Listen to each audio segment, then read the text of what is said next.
안녕하세요. 시사건건 홀수영입니다. 사전투표가 시작이 됐습니다. 그 열기가 엄청 뜨겁습니다. 저번 대선에 비해 지금까지 4% 이상 더 많은 유권자들이 사전투표를 했다고 합니다. 저도 오늘 사전투표를 하고 왔는데 정말 깜짝 놀랐거든요. 열기가 느껴졌습니다. 각종 커뮤니티에서도 인증글이 계속해서 올라오고 있어요. 서로 사전투표를 하자 독려하는 움직임이 포착이 됩니다. 그런데 사전투표를 하고 오신 분들 중에 불안한 마음이 생기는 분들 꽤 계신 것 같아요. 노인분들이 너무 많더라. 불안해하지 마십시오. 지금 대한민국에서 노인분들, 깨어있는 시민들 진짜 많습니다. 그리고 확실하게 윤석열을 찍을 분들 사전투표 조작된다고 잘 안 찍습니다. 3월 9일 본투표에 더 많이 나오실 거예요. 저는 개인적으로 사전투표를 하러 나오신 노인분들 중에 훨씬 더 많은 숫자가 깨어있는 시민들이다 이렇게 생각합니다. 바람이 느껴집니다.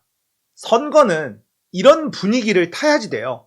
밑바닥부터 뭔가 꿈틀꿈틀 움직이는 이런 느낌. 그동안에는 이재명 후보 지지자들이 여론조사 결과가 좋지 않았기 때문에 굉장히 위축돼 있었습니다. 그래서 바람을 만들어내질 못했죠. 그런데 TV 토론회를 기점으로 조금씩 분위기가 달라지는 걸 느낄 수가 있었습니다. 3번의 TV 토론회를 보고 많은 분들이 야, 윤석열은 도저히 안 되겠다. 이렇게 느끼기 시작했습니다. 여전히 박빙인 싸움인 건 틀림없는 사실이긴 합니다만 저는 지금의 이 분위기, 이재명 후보에게 매우 유리한 분위기다. 이렇게 해석하고 싶습니다. 밭을 갈아야 된다. 주변에 있는 지인들 한 명 한 명 이재명 후보에게 투표해달라고 부탁하는 것. 이런 일들이 이재명 후보 지지자들에게는 활발하게 일어나고 있어요. 그 어떤 선거운동보다 그 어떤 전략보다 확실한 전략입니다. 특히 정치에 관심이 없는 사람들, 이 사람들에게는 더 유효한 전략이죠. 누굴 찍을지 아무 생각도 하지 않고 있었고 TV도 안 보고 관심도 없었는데 나랑 친한 사람이 이재명을 찍어라. 윤석열 찍으면 큰일 난다. 이 한마디가 그냥 이재명을 찍게 만드는 힘이 된다는 겁니다.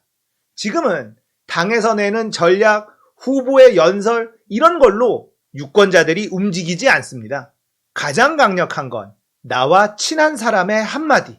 지금은 이게 가장 강력한 선거운동이에요. 유시민 작가가 이런 얘기를 했거든요. 이재명 후보에게는 선수 끝내기 자리가 꽤 보인다. 윤석열 후보는 그게 없다. 이런 얘기를 했거든요. 바로 밭을 가는 것, 내 가까운 지인들, 가족들을 설득하는 것. 이게 바로 훌륭한 선수 끝내기입니다. 윤석열을 지지하는 사람들이 윤석열을 찍자라고 이야기하는 것 보신 적 있나요? 거의 없을 거예요. 왜 그럴까요? 창피하니까요. 본인도 윤석열을 주변 사람들한테 추천하는 건 창피한 겁니다. 그리고 자신이 윤석열을 지지한다는 걸 밝히는 것도 창피하다는 걸 알아요. 그러니까 지금부터의 밭갈이, 이건 어마어마한 위력을 발휘할 겁니다. 자, 오늘 이재명 후보와 윤석열 후보 둘 다 사전투표를 했습니다. 그런데 이재명 후보는 줄 서서 투표를 했고 윤석열 후보는 줄을 서지 않고 그냥 투표를 했습니다. 하나를 보면 열을 안다고 하죠. 일단 그 장면 한번 보겠습니다. 이재명 후보 오셨습니다. 사전투표하러 오신 것 같은데요. 자, 이재명 후보님은 줄을 서면서 기다리고 있습니다. 지금 시민들을 오셔가지고 사진을 찍고 가고 있습니다. 지금 대통령 후보라고 해서 새치기에서 바로 투표할 수 있는 건 아닙니다. 이게 바로 공정이고 상식인 것이죠.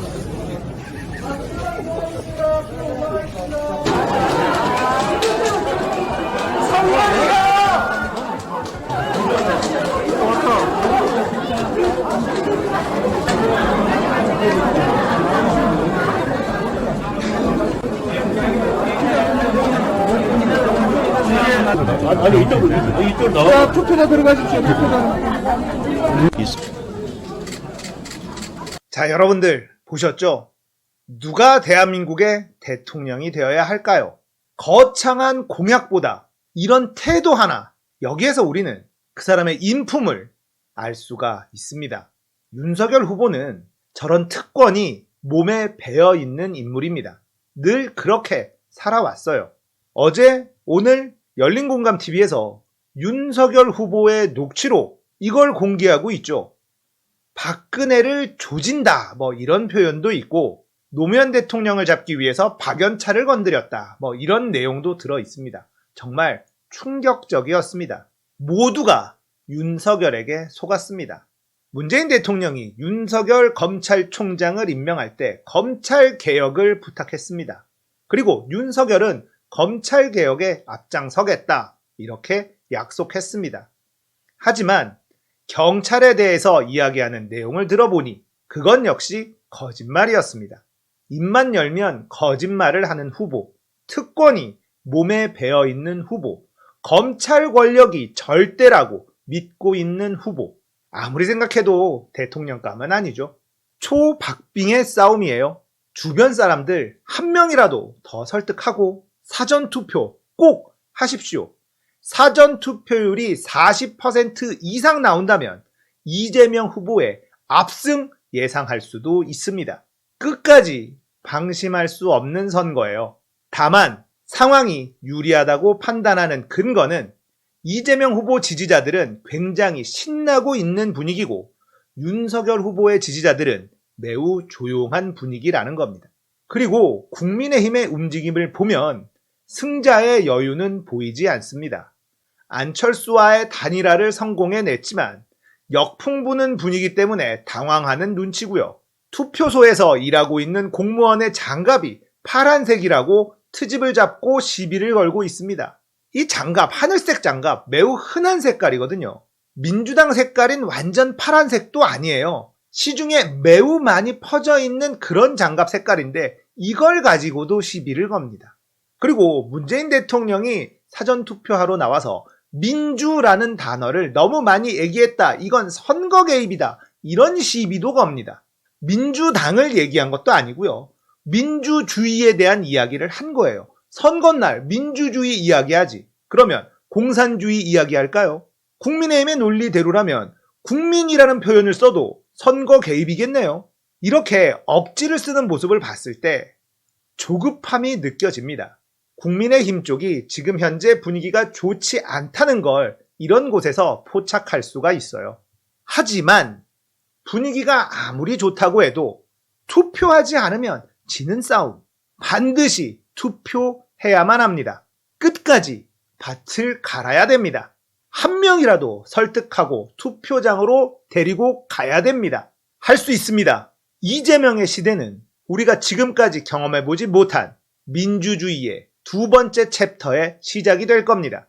여러분들, 이재명 대통령의 대한민국 궁금하지 않으세요? 이재명의 대한민국을 경험하고 싶다면 투표해야 됩니다. 주변 사람들 투표하도록 독려해야 됩니다. 밭을 갈아야 됩니다. 저는 성남에서도 안 살았고요. 경기도에서도 살지 않았습니다. 그래서 이재명의 맛을 제대로 본 적이 없어요. 억울합니다. 제 주변에 성남에 살았던 친구들, 그리고 경기도에 살았던 사람들, 이재명이 시장이고 도지사라서 괜찮다라는 이야기 많이 들어봤습니다. 저도 느껴보고 싶습니다. 여러분들도 느껴보고 싶지 않으세요? 이재명의 대한민국은 뭔가 달라도 다를 것이다. 저는 이렇게 확신합니다. 밭을 가시고 투표하십시오. 사전 투표율 40% 이상 되면 우리가 넉넉하게 이길 수도 있습니다. 마지막까지 힘내자고요. 오늘 이야기 여기까지예요. 공감되셨다면 구독, 좋아요, 알림 설정, 멤버십 가입 부탁드릴게요. 감사합니다. 끝!